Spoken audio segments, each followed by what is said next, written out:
ఓం గంగణపతే నమ ఐం సరస్వత్యే నమ శివాయ గురువే నమ అపతర్భహత్తారం దాతారం సర్వసంపదాం లోకాభిరామం శ్రీరామం భూయో భుయ నమామ్యం శ్రీరామ రామ రామేతి రమే రామే మనోరమే సహస్రనామ తత్తుల్యం రామనామ రామే. జై శ్రీరామ్. మాతృభ్యో పితృభ్యో గురుభ్యో ఋషిభ్యో నమో నమః. యా దేవీ సర్వభూతేషు మాతృరూపేణ సంస్థితాః నమస్తస్తే నమస్తస్తే నమస్తస్తే నమో నమః. జై గురు దత్తాత్రేయ నమః. శ్రీమాత్రే నమో నమః. యూట్యూబ్ ప్రేక్షకులకి అందరికీ కూడా నమస్కారం అండి. నేను పాలపర్తి గురునాథ్ శర్మ.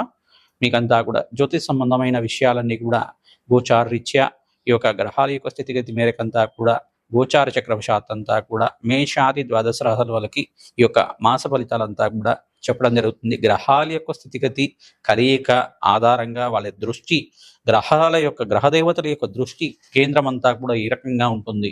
మేషాది ద్వాదశ రాశుల వాళ్ళకి విశేషంగా వాళ్ళ జీవితంలో అంతా కూడా మాస ఫలితాల్లో అంతా కూడా విశేషంగా శనీశ్వరుడు అంతా కూడా ఈ యొక్క విశ్వవసన సంవత్సరంలో మార్చి 29 తారీఖు రోజున విశేషంగా మీనరాశిలో సంచారం చేయడం అంతా కూడా చూసాం మనం. మీనరాశిలో సంచారం చేసిన తర్వాత ఈ జూలై నెల మాసంలో విశేషంగా 13వ తారీఖు రోజున వక్రగతి అనేది పొందడం అనేది జరుగుతూ ఉంటుంది. ఈ యొక్క వక్రగతి నుంచి శనీశ్వరుడి యొక్క ఫలితాలంతా కూడా ఏ రకంగా ఉంటాయి, మేష ద్వాదశ రాశుల వాళ్ళకి అసలు శనీశ్వరుడి ఇచ్చే ఫలితాలు ఏంటి, ఏలినాటి శని అంటే ఏంటిది, అర్ధాశ్రమ శని అంటే ఏంటి, అష్టమ శని అంటే ఏంటో తెలుసుకుందాం. విశేషంగా ఏలినాటి శని ప్రభావం అనేది ప్రధానంగా ప్రతి ఒక్క రాశి వాళ్ళకి ఉంటుంది. ప్రధానంగా చూసుకుంటే ఎప్పుడైతే శనీశ్వరుడు గోచారరీత్యా వ్యయ స్థానం అంటే వాళ్ళ స్వరాశి నుంచి, ఉదాహరణకి మేషరాశి వాళ్ళకి ఏలినాటి శని ప్రభావం ప్రారంభమైందనమాట. ఉదాహరణకి చెప్తున్నాం. మనకేంటిదంటే ఈ యొక్క వ్యయ స్థానం అని చెప్పేసి అంటారు. వాళ్ళ రాశి కన్నా ముందు రాశి, వెనకాల రాశికి అంటే వాళ్ళ రాశి కన్నా వెనకాల రాశిలో శనీశ్వర సంచారం మొదలైనప్పుడు ఏలినాటి శని ప్రభావం ఉంటుంది.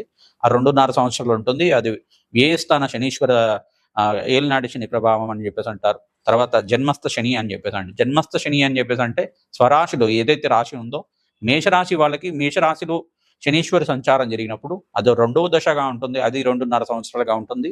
మరియు ధనస్థానంలో అంతా కూడా, ధనస్థానం అంటే ఇక్కడ మేషరాశి వాళ్ళకి ప్రధానంగా చూసుకుంటే, మరియు వృషభ రాశిలో శనీశ్వర సంచారం జరిగినప్పుడు ఈ యొక్క తృతీయ స్థానంలో అంటే ప్రధానంగా చూసుకుంటే అంటే మూడో దశగా ఈ యొక్క 2.5 సంవత్సరాలుగా ఉంటుంది. అంటే వ్యయ స్థానంలో 2.5 సంవత్సరాలు, జన్మస్థ శని అంతా కూడా దోషకారిగా అక్కడ ప్రధానంగా చూసుకుంటే అక్కడ 2.5 సంవత్సరాలు, మరియు ధనస్థానంలో అంతా కూడా 2.5 సంవత్సరాలుగా ఉండడం. ఈ ఏలినాటి శని ప్రభావం అంతా కూడా బిగిపోయిన తర్వాత విపరీత రాజయోగాన్ని ప్రసాదించే దేవుడిగా ఉంటాడు. ప్రధానంగా కర్మఫలదాత అని చెప్పేసి అంటారు. శనీశ్వరుడు అంతా కూడా కర్మఫలదాత, ఆయుష్ కారకుడు, ఆయుకారకుడు అంతా కూడా సంపూర్ణమైన పౌర్ణాయుష్ ఇచ్చే గ్రహంగా చెప్పడం జరుగుతుంది.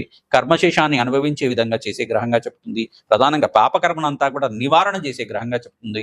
ప్రధానంగా అఖండమైన రాజయోగాన్ని ఇచ్చే గ్రహంగా చెప్పడం జరుగుతుంది.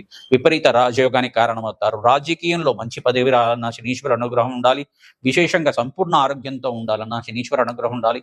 ఆర్థికమైన ఉన్నత స్థితి కలిగి అష్టైశ్వరి యోగం కలగాలన్నా శనీశ్వరి యోగం కలగాలి. ప్రధానంగా నవగ్రహాల్లో విశేషమైన స్థానం అంతా కూడా శనీశ్వరుడికి ఉంది. ప్రధానంగా చూసుకుంటే సూర్యపుత్రుడిగా, ఛాయా మార్తాడ సంబుద్ధుడిగా చెప్పడం జరుగుతుంది.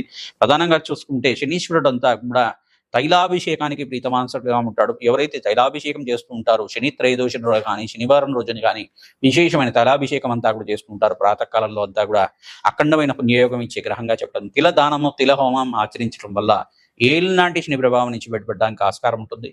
ఎవరికైతే గనక ఏలినాటి శని ప్రభావం ఉందో మేషాది ద్వాదశ రాశుల వాళ్ళంతా కూడా శీఘ్రంగా కాయలభైరవ స్వామి దేవాలయంలో విశేషంగా అంతా కూడా కూష్మాండ దీపాన్ని వెలిగించాలి. ప్రతి అష్టమి తిథి రోజు కానీ, శనివారం రోజు కానీ, ఆదివారం రోజున కానీ, పౌర్ణమి వేళల్లో కానీ, అమావాస్య వేళల్లో కానీ, అష్టమి నవమి తిథుల్లో కానీ విశేషంగా కాయలభైరవ స్వామికి అంతా కూడా అభిషేకము, భస్మాభిషేకం ఆచరించిన తర్వాత ఈ యొక్క కూష్మాండ దీపాన్ని వెలిగించి అక్కడంతా కూడా స్వామివారికి ఈ యొక్క పరవాన్నాన్ని నివేదన చేయడం వల్ల, పొంగలిని నివేదన చేయడం వల్ల మీకున్న ఏలినాటి శని ప్రభావం అంతా వీగిపోయి మీకంతా కూడా అష్టైశ్వరి యోగం కలగడానికి ఆస్కారం ఉంటుంది.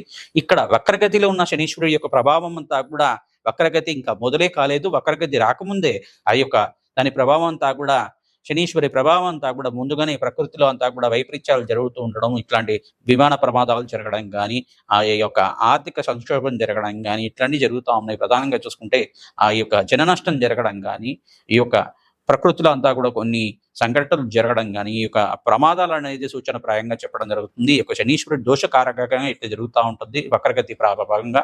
దాని తర్వాత ఏంటిదంటే ప్రధానంగా ఈ యొక్క ప్రకృతి దేవిని అంతా కూడా మానవాళి సంరక్షిస్తూ ఉంటే గనక ప్రకృతి అంతా కూడా అందరినీ కాపాడుతా ఉంటుంది. ఈ యొక్క మనం చేసే పుణ్య కార్యక్రమాల్లో అంతా కూడా ప్రకృతి అంతా కూడా మనకు సహకారం అందిస్తూ ఉంటుంది. కావున అందరికి కూడా ప్రతినిత్యం కూడా ఈ యొక్క మీకు చేతనైతే కనుక ఏదైనా మొక్కని దేవాలయ ప్రాంగణంలో నాటడానికి ప్రయత్నం చేయండి, దాన్ని సంరక్షించండి. తద్వారా ప్రకృతి దేవిని అంతా కూడా సంరక్షించే విధంగా ఉంటుంది, లోక కళ్యాణం జరుగుతుంది. తద్వారా అంతా కూడా ఎవరైతే వృక్షో రక్షతి రక్షిత అని చెప్పేసి అంటూ ఉంటారు, మొక్కల్ని నాటడం వల్ల విశేషమైన పుణ్య ఫలితం, వంశాభివృద్ధికి కారణమవుతుంది, అష్టైశ్వర్య యోగం కలుగుతుంది, అఖండమైన పుణ్యప్రాప్తి కలుగుతుంది. దాన్ని నాటి వదిలిపెట్టకుండా సంరక్షించాలి, దాన్ని పెంచాలి, పోషించాలి. తద్వారా దానికి వచ్చే ఫలాలంతా కూడా ఎవరైనా పొందుతుంటే మీరు తినచ్చు, లేదన్నా ఎవరైనా వేరే వాళ్ళు ఎవరైనా మానవాళ్ళు ఎవరైనా తినచ్చు. దాన్ని అంతా కూడా ఎవరికైనా ఫలాలు పొందినప్పుడు ఆ యొక్క పుణ్య ఫలితం అంతా కూడా అఖండమైన పుణ్యయోగం కలిగే విధంగా ఉంటుంది. విశేషంగా అందరికి కూడా మీ జన్మజాతకంలో ఉండే గ్రహాలకి దోషాలకి పరిహారం చేసుకుంటూనే వృక్షరాజానికి ప్రీతికరంగా విశేషంగా అందరికి కూడా మీకు ఈ యొక్క విశేషమైన మొక్కలు అనేది ఉంటాయన్నమాట. మీకు తెలిసిన మొక్కలు కానీ ఈ యొక్క ప్రధానంగా చూసుకుంటే మారేడు చెట్టు కానీ, మారేడు మొక్కలైనా కానీ, అరటి పిలకనైనా కానీ, ప్రతి ఒక్క తులసి మొక్కనైనా కానీ నాటడం వల్ల, దేవాలయ ప్రాంగణంలో నాటడం వల్ల విశేషమైన మొక్కలంతా కూడా ఎవరైతే కనుక పనస మొక్కనైతే నాటుతూ ఉంటారో వాళ్ళకంతా కూడా గురుబలం పెరగడానికి ఆస్కారం ఉంటుంది.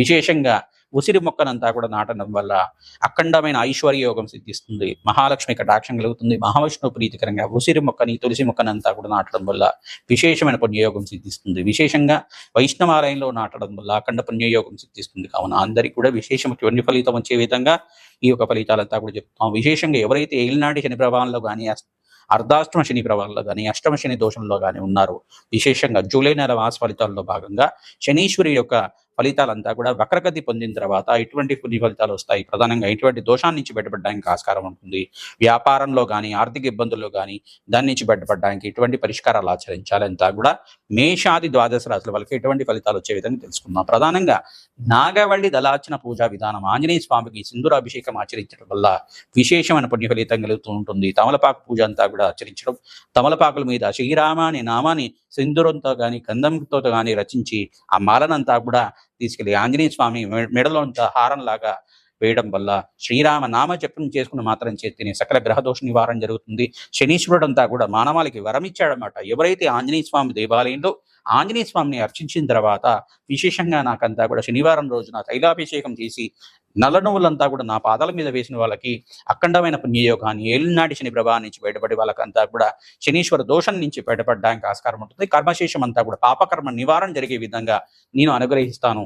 ఆ యొక్క శనీశ్వరుడు అంతా కూడా మందగమనుడు, మెల్లిగా నడిచేవాడు కావున శనీశ్వరుడు అని చెప్పేసి ఆ యొక్క శనీశ్వరుడు ప్రీతికరంగా ఈ యొక్క పాదాల మీద శనీశ్వరుడికి అంతా కూడా తైలాభిషేకం, నువ్వుల నూనెతో అభిషేకం చేయడం వల్ల విశేషమైన పుణ్య ఫలితాలు లభిస్తుంది. మామిడి పళ్ళను నివేదన చేయడం వల్ల అఖండ పుణ్యయోగం లభిస్తుంది. శనివారం శనిహోరులు అంతా కూడా బ్రాహ్మణోత్మకి విశేషంగా నల్ల నువ్వులు, నల్ల ద్రాక్ష అంతా కూడా దానం చేయడం వల్ల పుణ్యయోగం సిద్ధిస్తుంది. నరఘోష, నరపిడ, నరశాపం నుంచి బయటపడడానికి కూష్మాండ దీపాన్ని అమ్మవారి దేవాలయంలో కానీ, కాలభైరవ స్వామి దేవాలయంలో కానీ, హనుమత్ దేవాలయం వెలిగించడం వల్ల సకల గ్రహదోష నివారణ జరగడానికి ఆస్కారం ఉంటుంది. ప్రతినిత్యం కూడా నవగ్రహ దేవాలయంలో ప్రదక్షిణ ఆచరించాలి.